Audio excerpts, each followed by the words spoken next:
Hey guys, so today I got my 3 cars here lined up, but I'm only going to be working on the one. The 4Runner is getting a Tundra brake swap today. I got all the parts laid out here on the table. It's about $230 for the rotor and the caliper plus the brake pads, and that should be maybe it's not actually. So this thing is probably about $60 extra, so like 300 bucks call it for the swap.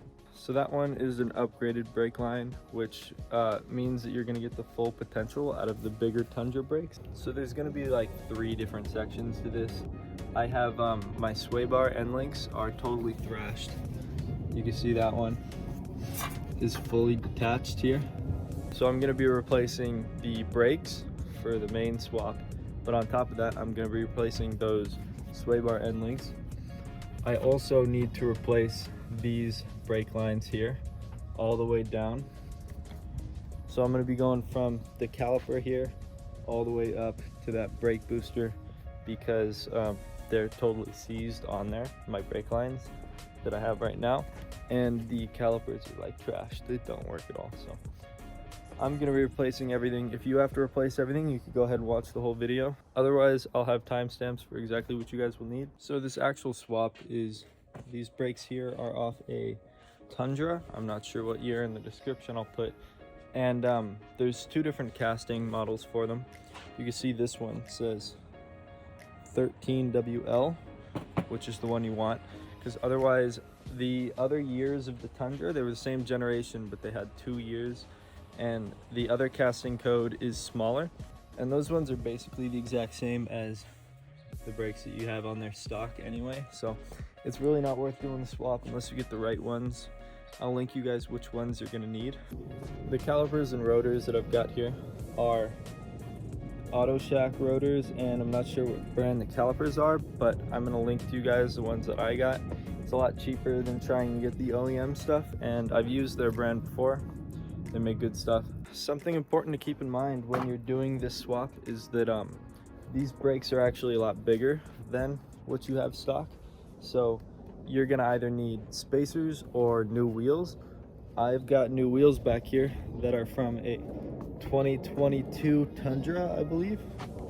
And these ones are going to clear just fine. For the stock wheels, like these ones, you're just gonna need a 10mm spacer, I believe. I'm gonna put in the description a link to just about every wheel that you can think of that you put on this car, if it clears or not. Otherwise, it's also gonna have all the stock ones with what kind of spacer that you're gonna want to make them fit. But fitment's not a huge issue as long as you've got that link down there. You've got all the information you need to make sure that your brakes are gonna clear. I'm gonna be doing a lot to this car, so I've got these wheels here that I'm gonna put on. I also want to probably wrap the whole thing. Before that, I'm going to do some paint correction on it. The underside is totally rusted, so yeah, I'm going to totally sandblast and undercoat it, hopefully, as well as maybe one day supercharge it. But this is going to be a all-around budget build. I'm getting a front bumper for it, everything you could think of. This thing's going to be awesome. Lift kit. It's going to be a budget build, so you guys can follow along, see all of the things that I do to it. I'm going to be trying to keep it as cheap as possible. And aside from the 4Runner, I got these other 2 EKs that I'm going to be finishing wrapping that other one, but I'm going to be wrapping, fixing them up, and selling them. This one here is an HX. It's got stock wheels, and it's going to need an engine rebuild, so I'm going to be doing that as well.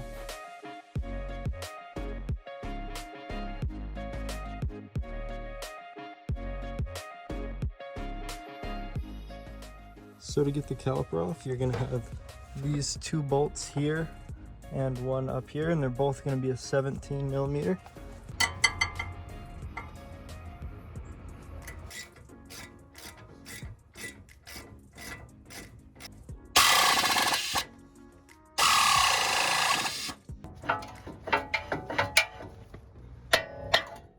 you go.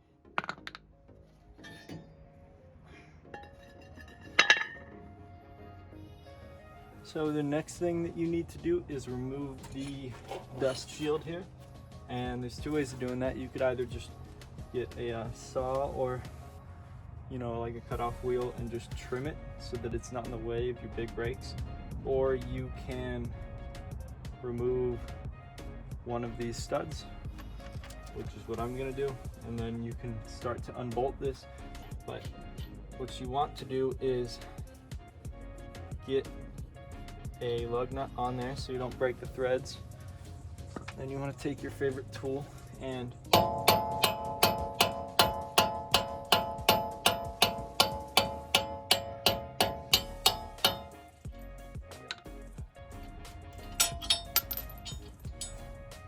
that gives you access through this little hole to that nut, if you could see it. You get your socket, stick a 3/8 extension through, and then you've got access to your bolt there. Oh, hell yeah.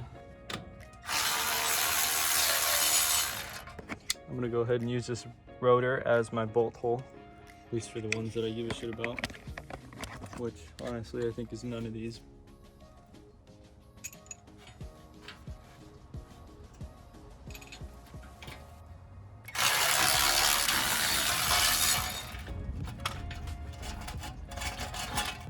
Okay, and once you get all those out, now it's been freed, but it's still stuck there. So what I suggest is taking this thinnest part, and then I'm gonna cut there and a cut there.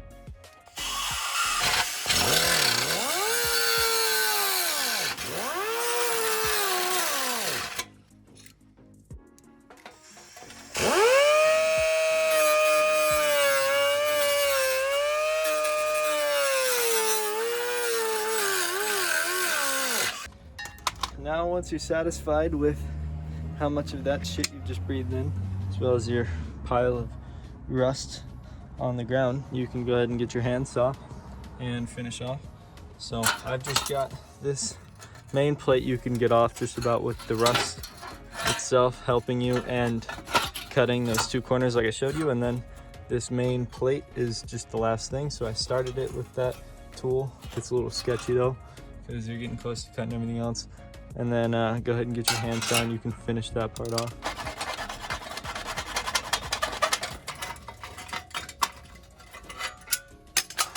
There you go. No more dust shield. Now we could go ahead and put our lug nut back in, or the stud. Your stud kind of back in place, make sure it's straight.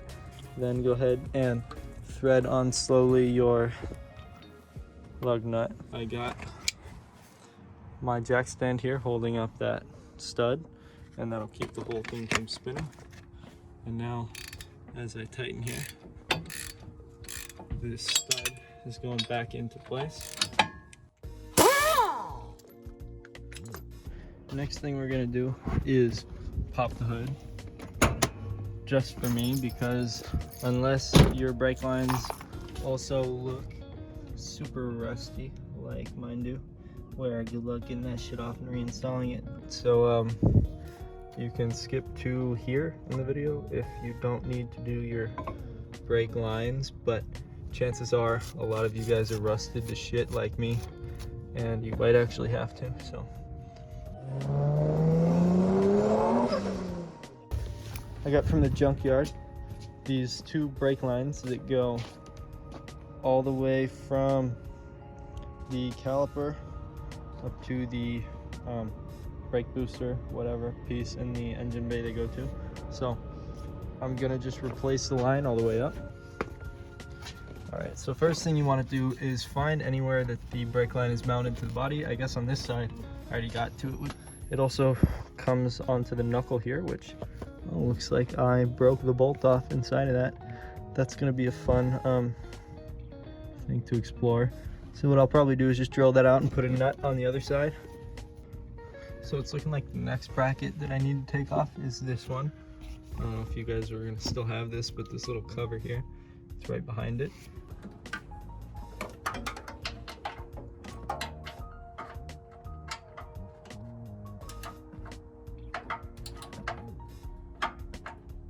Surprisingly, I was able to get this breaker bar down there, getting about 2 teeth at a time on it. And this is where I came in from.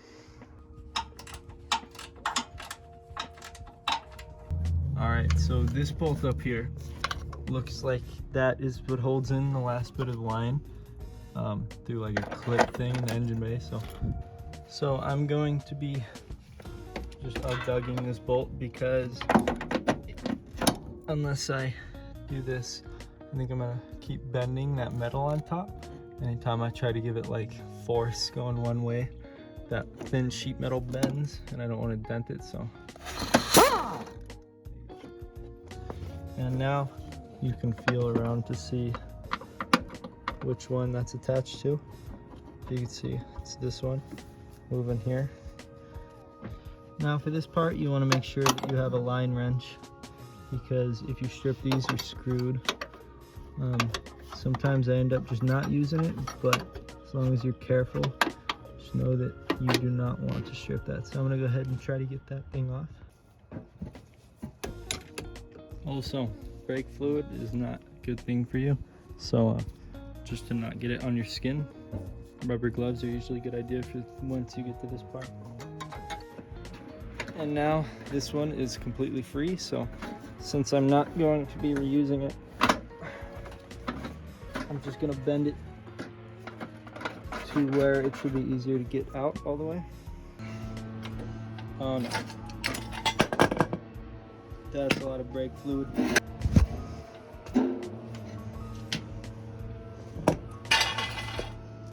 Alright. And that's how you do that. Now that looks just like the one from the junkyard.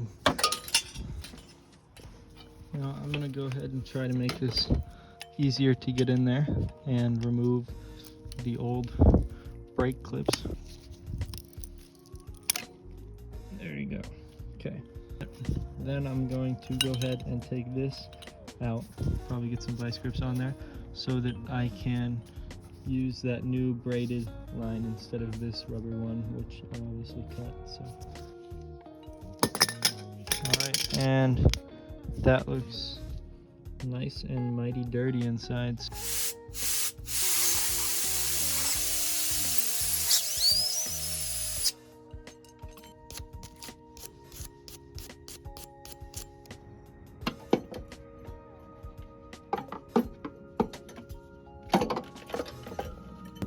That took a lot of wrestling. You kind of have to go back and forth from under, but you want this piece to run under the other two, which, you know, this one doesn't matter right now, but you need to come from under this one and below both of your AC lines here. And you just want to make sure that that clip that we took off with the nut on the other side is going to line up. And then I'll show you in a second, but on the bottom side, you want it to just arch over the frame rail and have that other clip down there line up where we screw it in from behind.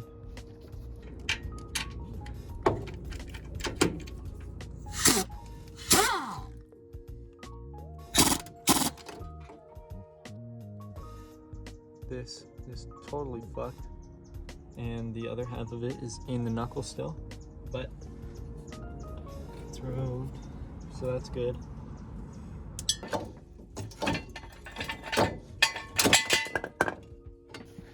So don't do what I did, and don't touch this bolt here on this side. I figured it would be the same, but it's not, because if you go around to the top, you can see that this one is right here, and it's just held in with a clip, and that bolt holds in the entirety of all of these lines, which are now loose because I took it out, and it also snapped off on me, so I'm not putting it back. Get this whole thing out. Okay, now that that's done, make sure to also clean up all your threads as well, because these are nice now and they were trashed. You probably would want to just start backwards from how you ended, so I'm gonna try to get this behind that rubber hose there, the big one, go inside the loop and get it down there. So let's see if I can do that without bending it up.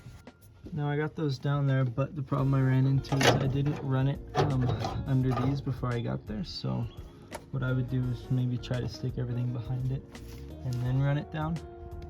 It also has to go underneath that. Alright, so I've got it all in, and I just put a zip tie right there and right there, just because I definitely broke every single clip.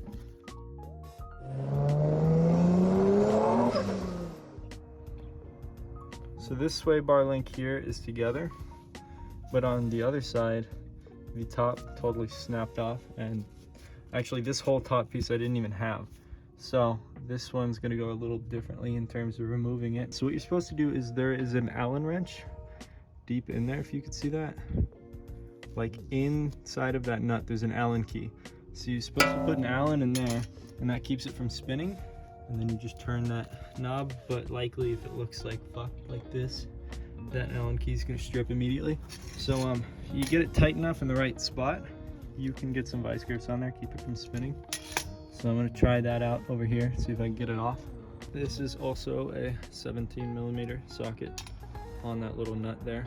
Taking the top off, I'm gonna do that first. So you're gonna wanna get a deep socket 14 to put over the top.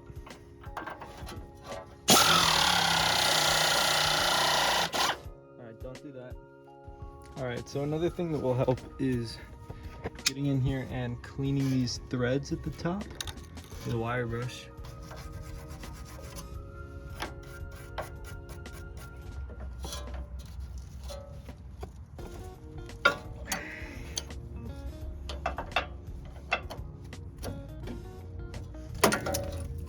Alright, and that's the way to do it.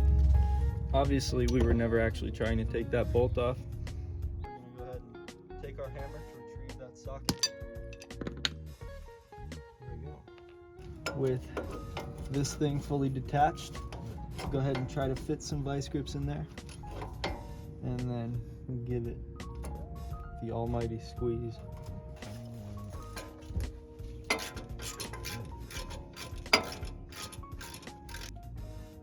Yep, that's that Allen key that there's no way in hell you're going to reuse.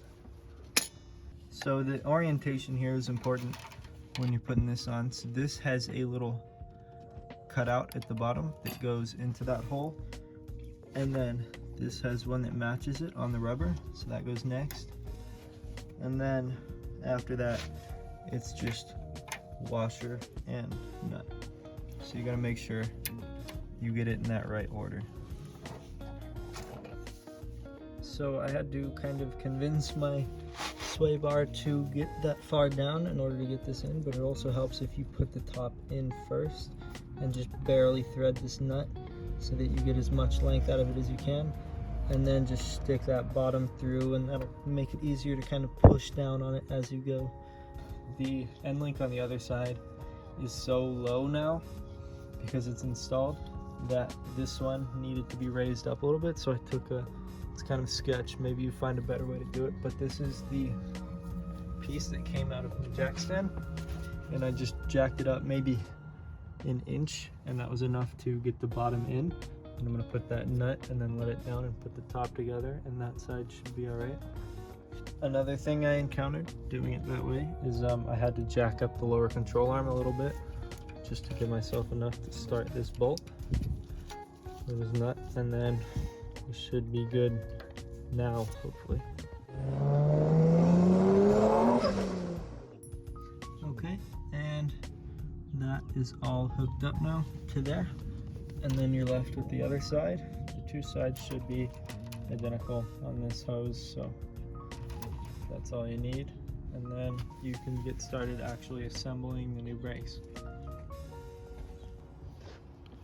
When putting new brakes on, you always want to make sure you use brake clean to get the factory grease off of there. So just spray it down and get an oil-free rag and wipe it off.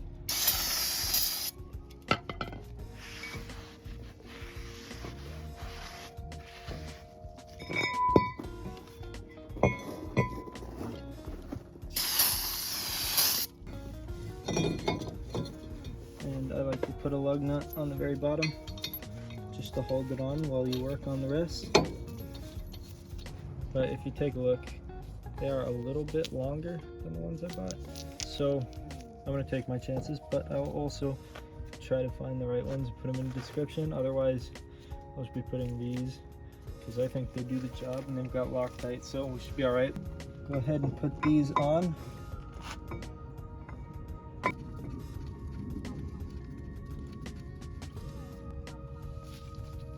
All right, so when putting these brake pads in, you want to have either clean hands or gloves on, and they, as far as I could tell, just slide in like that, and these pins go right in through that top hole in the corner of them. But this one in the back needed some persuasion, and I used this clamp right here, and I just stuck it in like that and tightened it until the pistons went flush. For you, depending on what clamp you might have around, probably won't fit as well as mine did in there, so I would do that preemptively before you actually put the caliper up onto the car, and that way you won't have to worry about your pistons fitting and clearing the new brake pads. Right here on the brake pad, I normally put grease on the back. I use white grease. You can get it in a tube like this, or more likely your brakes came with a little packet, probably the brake pads. If you get them on eBay or Amazon, a lot of them come with a little packet of brake grease, and you could just smear it on with your finger with a glove or something. And then once you get the two in like that, you want to take this clip out and you put all of the corner pieces tucked up behind the brake pads here. Actually, never mind, it was upside down. You want like that. So then the top is flush mounted with the top of the brake pads, and then this curves around and behind so that when the pin comes through, you can stick the pin through the brake pad and then it goes through the clip as well. And that way it comes out. So once you get both of the pads greased, you can go ahead and set it up like that. And don't forget to put the clip in the end here. There you go.